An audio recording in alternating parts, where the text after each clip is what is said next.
Mendoan menyatu dalam doa dan renungan dari Katedral Kristus Raja Purwokerto, Jumat 6 November 2020 bersama saya Romo Parjono. Saudari-saudara yang terkasih, selamat pagi, salam sehat, berkat Tuhan. Mengawali hari baru ini, mari kita renungkan sabda Tuhan dari Injil Lukas bab 16 ayat 1 sampai dengan 8. Mari kita siapkan hati kita untuk mendengarkannya. Dalam nama Bapa dan Putra dan Roh Kudus. Amin. Tuhan bersamamu dan bersama rohmu. Inilah Injil Yesus Kristus menurut Lukas. Dimuliakanlah Tuhan. Pada suatu ketika, berkatalah Yesus kepada murid-muridnya, ada seorang kaya yang mempunyai seorang bendahara. Kepadanya disampaikan tuduhan bahwa bendahara itu menghamburkan miliknya. Maka si kaya itu memanggil bendaharanya dan berkata, "Apakah yang telah kudengar tentang dirimu?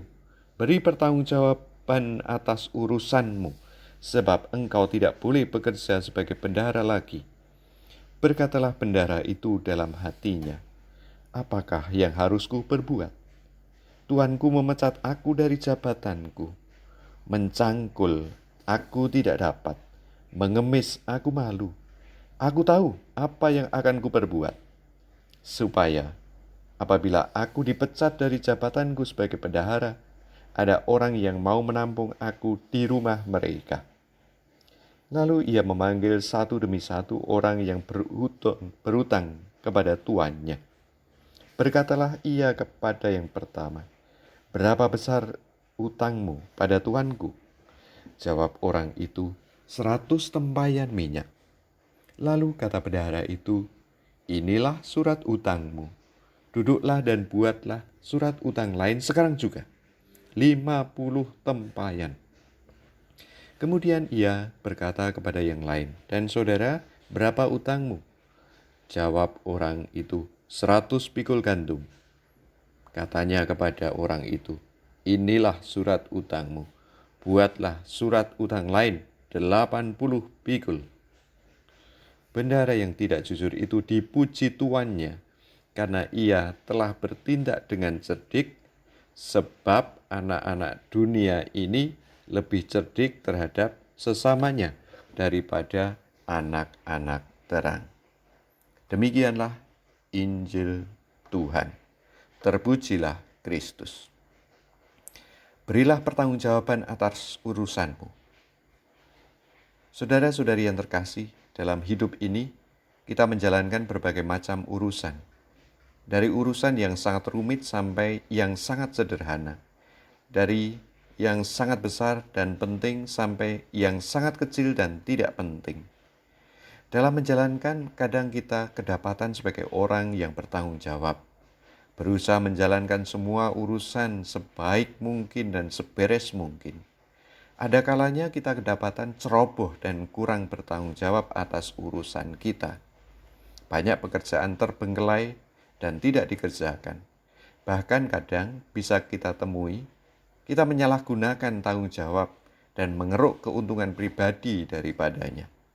Singkatnya, ada beragam gradasi dalam menjalankan urusan-urusan itu. Berilah pertanggungjawaban atas urusanmu. Di setiap ujung pekerjaan, kita ditagih pertanggungjawaban. Di setiap ujung hari, suara hati kita bertanya, bagaimana kamu menjalankan urusanmu hari ini? Di ujung kehidupan, Tuhan bertanya, seberapa besar kamu telah bertanggung jawab atas urusan yang kupercayakan kepadamu? Di ujung api penyucian, kita ditimbang. Sudah pantaskah kamu memasuki kehidupan kekal? Mari kita belajar bertanggung jawab atas urusan yang kita jumpai dan kita alami setiap hari. Marilah berdoa. Tuhan, terima kasih atas urusan yang secara khusus Kau percayakan kepada kami. Semoga kami makin tumbuh, berkembang, dan berbuah dalam mempertanggungjawabkan urusan yang kami miliki. Demi Kristus, Tuhan kami. Amin. Mari kita mohon berkat Tuhan. Tuhan bersamamu dan bersama rohmu.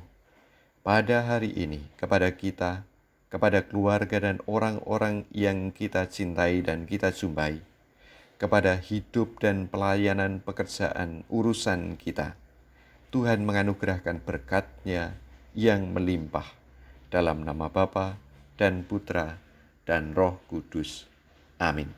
Selamat beraktivitas. Tuhan memberkati. Salam mendoan.